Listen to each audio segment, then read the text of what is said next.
यूहन्ना रसूल की इंजील उसका 11वां बाब पहली आयत मुकद्दसा से 19वीं तक। हाँ मरियम जी और उसकी बहन हाँ मार्था जी बैतनिया का लाजर नामे एक आदमी बीमार था। ये वो थी जिसने खुदावन पर अतर डालकर अपने बालों से उसके पांव पहुंचे। इसी का भाई लाजर बीमार था। बस उसकी बहनों ने उसे ये कहला भेजा कि ऐ खुदावन, देख जिसे तू अजीज रखता है वो बीमार है। यीशु ने सुनकर कहा कि ये बीमारी मौत की नहीं बल्कि खुदा के जलाल के लिए है, ताकि उसके वसीला से खुदा के बेटे का जलाल जाहिर हो। और यीशु मार्था और उसकी बहन और लाजर से मोहब्बत रखता था। बस जब उसने सुना कि वो बीमार है तो जिस जगह था वहीं 2 दिन और रहा। फिर उसके बाद उसके शागिर्दों से कहा, आओ फिर यहूदिया को चले। शागिर्दों ने उससे कहा, ऐ रबी, अभी तो यहूदी तुझे संसार करना चाहते थे और तू फिर वहां जाता है। यीशु ने जवाब दिया, क्या दिन के 12 घंटे नहीं होते? अगर कोई दिन को चले तो ठोकर नहीं खाता, क्योंकि वो दुनिया की रोशनी देखता है। लेकिन अगर कोई रात को चले तो ठोकर खाता है, क्योंकि उसमें रोशनी नहीं। उसने बातें कही और इसके बाद उनसे कहने लगा, हमारा दोस्त लाजर सो गया है, लेकिन मैं उसे जगाने जाता हूँ। बस शागिर्दों ने उससे कहा, ऐ खुदावंद, अगर सो गया है तो बच जाएगा। यीशु ने उसको उसकी मौत की बाबत कहा था, मगर वो समझे कि आराम की नींद की बाबत कहा। तब यीशु ने उनसे कहा, कह दिया कि लाजर मर गया, साफ कह दिया कि लाजर मर गया, और मैं तुम्हारे सबब से खुश हूं कि वहां ना था, ताकि तुम ईमान लाओ। लेकिन आओ हम उसके पास चले। पास तोमा ने, जिसे तोम कहते थे, अपने साथ के शागिर्दों से कहा कि आओ हम भी चलें ताकि उसके साथ मरे। बस यीशु को आकर मालूम हुआ कि उसे कब्र में रखे 4 दिन हुए। बैतनिया यरूशलेम के नजदीक करीब 2 मील के फासले पर था, और बहुत से यहूदी मार्था और मरियम को उनके भाई के बारे में तसल्ली देने आए थे। खुदा उनके पाक कलाम के पढ़े और सुने जाने पर खुदा हम सबको बरकत दे, आमीन। ये सारा बयान हमने पढ़ लिया कि ये क्या वकूआ हुआ है यहाँ पर, और इसके साथ अभी हमने पहले पढ़ा था कि वो 2 दिन पहले शमौन फरीसी के घर में आया और वहां पर एक औरत ने आकर अपने इत्रदान से उसके सर पर तेल डाला और उसने कहा कि इसने मेरे साथ नेकी की है। जैसे अभी भाई शाहिद परवेज ने कहा है, ये सारी बात आपके सामने वाजे है। या 12वें बाब की पहली आयत पढ़ो तो फिर लिखा है, फिर यीशु फसह से 6 रोज पहले, ये यूहन्ना 12वें बाब की पहली आयत में पढ़ रहा हूं। फिर यीशु फसह से 6 रोज पहले बैतनिया में आया, जहां लाजर था, जिसे यीशु ने मुर्दों में से जलाया था। वहां उन्होंने उसके वास्ते शाम का खाना तैयार किया था, और मार्था खिदमत करती थी, मगर लाजर उनमें से था जो उसके साथ खाना खाने बैठे थे। फिर मरियम ने जटामासी का आधा सेर खालस और बेशकीमत इत्र लाकर यीशु के पांव पर डाला और अपने बालों से उसके पांव पोंछे, और घर इत्र की खुशबू से महक गया। यहां पर पहले जब उस औरत ने शमौन कोड़ी के घर में डाला है तो वहां पर लोगों ने कहा कि ये 300 दिनार का बिक सकता। यहां पर है, इस हवाले को 12वें में पढ़ो तो यहां पर यहूदा इस्करियोती कह रहा है। फिर है वहां पर 2 दिन पहले ईद फसा से है, यहां पर है 6 दिन पहले ईद फसा से। फिर यहां पर है कि जो इत्रदान तोड़ा नहीं गया, यहां पर है कि वो रोटी खाने बैठे हैं और लाजर उनके साथ बैठा है। फिर इसके बाद हम इन बातों को जब मिलाते हैं, कड़ी के साथ कड़ी मिलाते हैं, तो यहां पर पता चलता है कि हकीकत में ना तो हम सही तौर पे कलाम मुकद्दस को पढ़ते हैं, अगर पढ़ते हैं तो समझते नहीं, अगर समझते हैं तो जानते नहीं कि उस पैरे में या उस हवाले में या उस बयान में क्या कहा गया है, किसके बारे में बात कही गई है। और हम बड़ी आसानी के साथ मैं इसराइल में गया हूं मैं बैतनिया में गया हूँ, मैं देख के आया हूँ कि ये बैतनिया में ये जो खानदान था लाजर का, वो कैसे इज्जतदार लोग थे और किस लेवल के लोग थे, किस तरह का इनका तलक था, कैसा म्यार था। अब बहुत सारे खादमों को मैंने सुना है, आपने भी सुना होगा, कि वो लाजर की बहन मरियम को ही उस बदकार औरत के साथ मिला देते हैं, इसी मरियम को उस औरत के साथ मिला देते हैं जो जिसने मसीह के सर पर तेल डाला। वो सिर्फ ये पढ़ते हैं कि सर पे तेल डाला, पाँव से आंसुओं से अपने बालों से उसके पाँव साफ किए, पहुंचे। लेकिन ये बातें जो हैं, इन 4 औरतों का जो जिक्र है, मगदलिनी का और मरियम लाजर की बहन का और बदचलन औरत का, और फिर इस औरत का जो बड़ी जो शमौन कोड़ी के घर में है, असल में ये कौमें हैं, असल में ये एक करदार है। ये वो हैं जो मुख्तलिफ करदार से लोग हैं। पहली बात है कि मरियम मगदलिनी जो है वो बदरुओं में गिरफ्ता है, बदरू गिरफ्ता है, 7 बदरू हैं। एक ऐसी कौम है जो मुख्तलिफ अबलीसी कुव्वतों के शिकंजे में है, और मसीह खुदावंद ने उसको आज़ाद किया और वो कौम उसके पीछे है। वो जहां पर औरत का जिक्र आता है, वहां पर कौम का जिक्र आता है, तशबीह दी जाती है। अगर हम एक सिर्फ तेल को लेकर उस बात को करते हैं तो इसमें बहुत बड़ा भेद है। इस पे 300 सफ़े की किताब लिखी जा सकती है सिर्फ एक औरत के किरदार पर, और ये 4 औरतें, इसका मतलब है कि 4 और तो 1200 सफ़े की किताब लिखी जा सकती है इनके तल्लुक और किरदार से, और इनकी रूहानी जो बलूगत है या बसीरत है उनके तल्लुक से।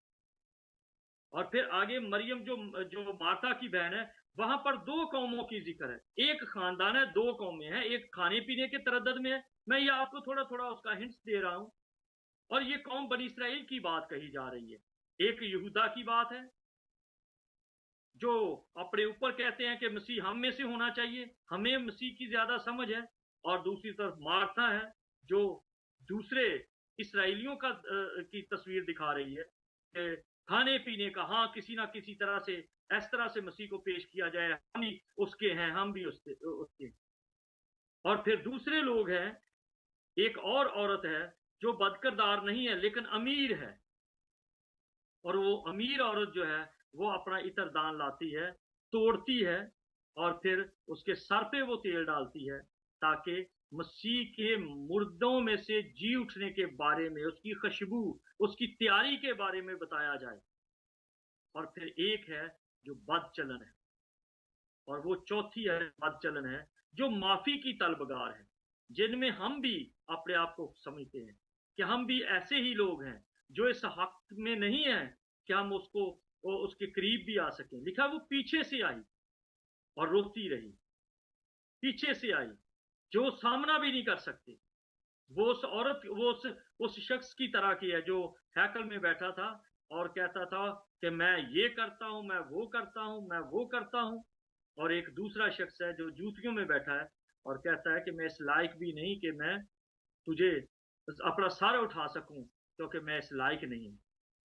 ये माफी की बात है, ये दुनिया की ओपन बात है कि जो इनकसारी करता है। इसलिए मेरे अजीजों, मैं इस पर आपके सामने इस बात को रखना चाहता हूं। जब हम मत्ती की इंजील में पढ़ते हैं उसके दूसरे बाब में, तो मसीह खुदावंद को तीन नजराने दिए गए, सोना, मोहर, लबान। और जब इस औरत के बारे में पढ़ते हैं जिसने आके उसके सर पर तेल डाला, तो इससे ये पता चलता है कि ये चाहिए था, जिसके बारे में मसीह ने कहा कि इसका जिक्र जहां पर ये अंजील सुनाई जाएगी, जहां पर ये खुशखबरी सुनाई जाएगी, इसका भी जिक्र होगा, क्योंकि इसने नेकी की। उसका कोई यहूदी कौम के साथ ताल्लुक की बात नहीं।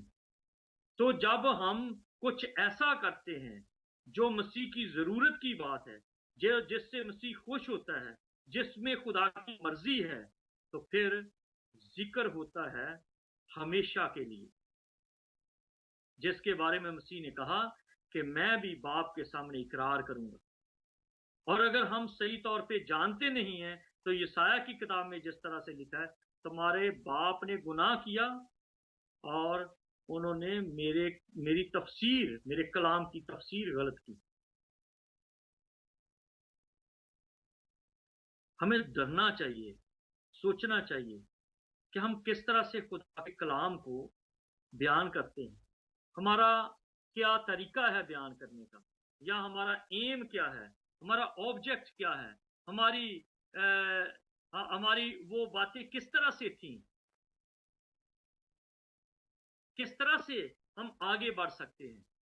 इसलिए मेरे अजीजों, अगर इस ताल्लुक से किसी का कोई सवाल हो ज़रूर मेरे साथ बात कर सकते हैं, और अगर समझ गए हैं तो कोशिश करें कि इस पर गौर करके तो इन बातों को आम करें कि हमें हर वो काम करना है, अपनी पोजीशन को देखना है, अपने आप को देखना है कि मैं किस तरह से हूँ और मेरा मकाम क्या है, और मैं कलाम को किस तरह से बयान करता हूँ, और इसमें अलूहियत क्या है, इसमें बशरियत क्या है, इसमें कौमियत क्या है, इसमें किरदार क्या है, इसमें अदाब क्या है, ताकि कभी भी खुदा के कलाम में आमेज़श करने वाले ना हो, मुखालफत करने वाले ना हो, गुनहगार ना ठहरें और सजावार ना ठहरें।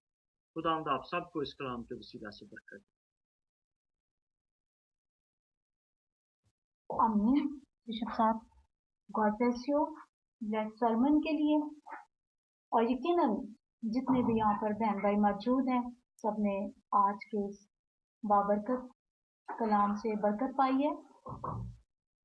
और मैं रिक्वेस्ट करूंगी कि शुक्रगुजारी की दुआ के लिए हमारे साथ पास्टर लतीफ जॉन साहब मौजूद है। शुक्रगुजारी की दुआ में हमारी रहनुमाई करें।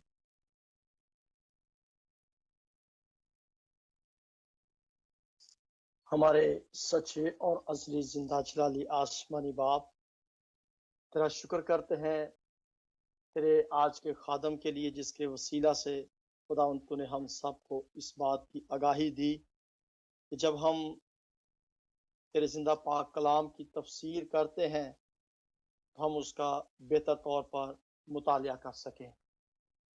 बिशप साहब, मेरी आपसे रिक्वेस्ट है कि इन तमाम खासों को प्लीज खुदा के मजबा पर हम सब मुत्तफिक होकर आपके साथ खुदा के मजबा पर रखना। खुदा बाप यीशु मसीह के नाम में इस बड़ी आज़ादी और हक के लिए तेरा शुक्र करते हैं जो तूने हमें दे रखा है, कि तूने कहा कि तू अपना मुंह खोल मैं उसे भर दूंगा, और तू मुझे पुकार मैं तुझे जवाब दूंगा, और तू मुझसे मांग मैं कौमों को तेरी मिरास में कर दूंगा। देख मैं तमाम बशर का खुदा हूँ, क्या मेरे लिए कोई काम दुश्वार है? ओ खुदावन तेरा शुक्र हो कि तेरे सामने कोई काम दुश्वार नहीं। जिस तरह से तेरे बंदा ने दरख्वास्तें तेरे हजूर में रख दी हैं, तू खुदावंद एक एक के हालात से, ख्याल से, ज़रूरत से वाकिफ है। ऐ खुदावंद तू अपने नाम की खातर हर एक के ईमान के मुताबिक उसे बख्श दे, क्योंकि तू हल्ले मुश्किलात है और तेरे पास हर एक चीज़ का हल है, और तू कादिर मुतलक खुदा है, तू परवरदिगार है, सब कुछ तू मुहैया करता है, तू यहोवा येरी है। ऐ खुदावंद पाक खुदा, अपने बेटे यीशु मसीह के खून को देख और हमारी दरख्वास्तें, हमारी मुनाजातें, हमारी परेशानियां, तकलीफ़ें और जो बीमारियां और मुश्किलात हैं, उनको खुदावंद दूर फरमा और रहम कर। कौम बनी इसराइल के लिए दुआ करते हैं तो अपने लोगों की हिफाजत कर और हर तरह की अबतरी और बदअमनी से उन्हें बचाए रख। उनके बातन की आंखों को रोशन कर ताकि तेरी मर्जी को जान जाएं, और वो अपने इर्द गिर्द के माहौल को समझें कि जिस तरह का अब माहौल बन चुका है, इसमें तेरी मर्जी क्या है। पूरी दुनिया में जो तेरे लोग पाए जाते हैं और तेरे नाम से कहलाते हैं, उस वादे को याद कर जो तूने कहा कि मैं उस दिन इबादत करने वाले और इबादत ना करने वाले में फ़र्क कर दूंगा। अपने नाम की खातर खुदावंद जितने तेरे नाम लेवा हैं, मुकद्दसीन हैं, आलमगीर कलीसिया है, पूरी दुनिया में अमेरिका और हर एक जजीरा, हर एक टापू, हर एक एरिया में खुदावंद तू अपने लोगों की हिफाजत कर, उन्हें संभाल और उनकी रहनुमाई कर। तेरा रूहुल कुदस हम सबको तेरी बादशाही की तैयारी अता फरमाए। हम तेरे इरफान में बढ़ते चले जाएं, तेरी पहचान में बढ़ें। और खुदावंद दुआ करते हैं इस मुकद्दस महफिल के लिए और इसके सारे इंतज़ामिया के लिए, पास्टर जॉन अशरफ के लिए, एवेंजलिस्ट शाहिद परवेज़ के लिए और एवेंजलिस्ट साबर मराज के लिए और एल्डर विलियम के लिए, और भी जितने इनके साथ हैं जो तेरी खिदमत में परोए गए हैं और जो दिल की खुशी के साथ इस खिदमत को अंजाम दे रहे हैं, तो उनकी मदद कर। है खुदा बख्श दे कि दिन ब दिन तेरा काम बढ़ता चला जाए और तेरा बदन तरक्की करे। अपने कलाम की हमें समझ बख्श दे और अपने कलाम के मुताबिक ज़िंदगी गुजारने का फजल बख्श। है खुदा हम आलम नहीं बल्कि हम शागिर्द हैं, हम सीखना चाहते हैं। पाक रूह हमें सिखा ताकि तेरे कलाम की गहराइयों से वाकिफ हो सकें और तेरे कलाम के भेदों से बखूबी वाकिफ होकर तेरे मुंह से सुन सकें। है अच्छे और दयानतदार नौकर शाबाश। है खुदावंद तूने हमें ये खिदमत दी है कि हम तेरी बादशाहत के खेत में काम कर रहे हैं। तो हमें और ज़्यादा दयानतदारी के साथ खिदमत करने का फजल दे। हमें हमारी ज़िंदगी के दिन गिनना सिखा, हर तरह के डर, हर तरह के खौफ, हर तरह के दबाव से बचा के रख, ताकि खुदावंद हम बड़ी आज़ादी के साथ, बड़ी दलेरी के साथ तेरा काम कर सकें और तेरी खिदमत कर सकें, तेरी बिशारत पहुंचा सकें और वो लोग जो अंधेरे में बैठे हैं वो बड़ी रोशनी देख सकें। ऐ खुदावंद तू मेरी इस दुआ को सुन, कबूल कर। यीशु मसीह खुदावंद के नाम से ये दुआ मांगता हूं, आमीन। आमीन आमीन। सुमामी बिशप साहब, खुदावंद आपको आपके घराने को बहुत बरकत दे। और मैं इसी मसा में अपने तमाम बहनों से रिक्वेस्ट करूंगी कि आप जहाँ जहाँ भी हैं दुआई रुबानी में मेरा साथ दीजिए। ऐ हमारे बाप, तू जो आसमान पर है, तेरा नाम पाक माना जाए, तेरी बादशाही आए, तेरी मर्जी जैसी आसमान पर पूरी होती है जमीन पर भी हो। हमारे रोज की रोटी आज हमें दे, और जितना हम अपने कसूरवारों के कसूर माफ करते हैं तो हमारे कसूर हमें माफ कर, और हमें आजमाइश में न पड़ने दे बल्कि बुराई से बचा, क्योंकि बादशाही, कुदरत और जलाल हमेशा तक तेरे ही हैं। आमीन। मैं रिक्वेस्ट करूंगी एक दफा फिर बिशप साहब से कि जमात को बरकाते कलमा से कर दीजिए। हमारे खुदावंद यीशु मसीह का फजल, खुदा बाप की मोहब्बत, पाक रूह की रिफाकत और शराकत हम सबों के साथ, तमाम मुकद्दसीन के साथ और आलमगीर कलीसिया के साथ, कौम बनी इसराइल के साथ, अब से लेके हमेशा तक हम सब के साथ रहे और इस मुकद्दस महफिल के साथ भी रहे। आमीन।